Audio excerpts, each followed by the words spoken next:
State lawmakers in Michigan also reacting to that shooting. Senate Democrats tried to force a vote on gun safety legislation that has gone nowhere since they introduced it last year. News 8's Byron Tollefson is here after talking with lawmakers about what happened and where we do go from here.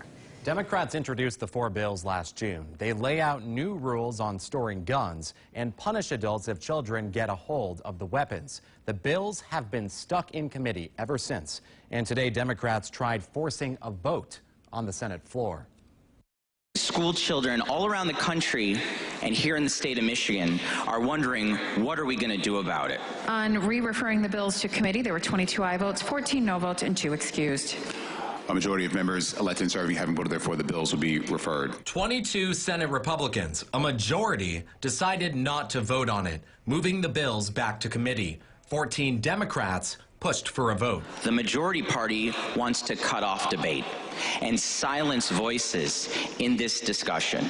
There is no more consequential thing we could be talking about here today as a community in Texas is reeling. 7 of those Republicans represent West Michigan.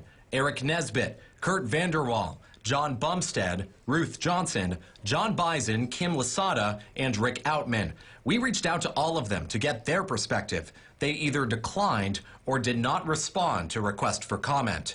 In a speech on the Senate floor, Ken Horn, a Republican from Frankenmuth, said it's too soon to vote. We can have the conversations, have an honest conversation over what needs to be done with these bills or whatever.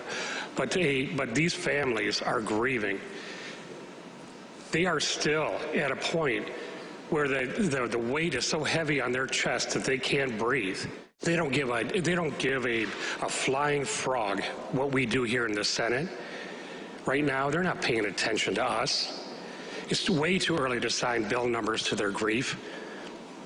Let's have an honest conversation. The bills lay out requirements for storing guns safely and make it a crime for adults, punishable by up to 5 years in prison if a minor uses the weapon to kill or injure another person. We also see tragic situations every day where there's an unsecured weapon and a child will happen to get their hands on it, and there's an accidental shooting of a sibling perhaps or a small child. The idea is that, you're responsible for your firearm, including what happens to your firearm if you let it get stolen or if it leaves your premises. Senator Sean McCann, a Democrat from Kalamazoo, says it's a common sense idea that both sides can agree on. Is this just always going to languish, and it's going to be one tragedy after another with people saying there's nothing we can do about it? Next week, the Michigan School Safety Task Force is set to release its recommendations. It's a bipartisan group of lawmakers looking for solutions after the Oxford school shooting. Luke Meerman, a Republican from Coopersville, is that group's co-chair.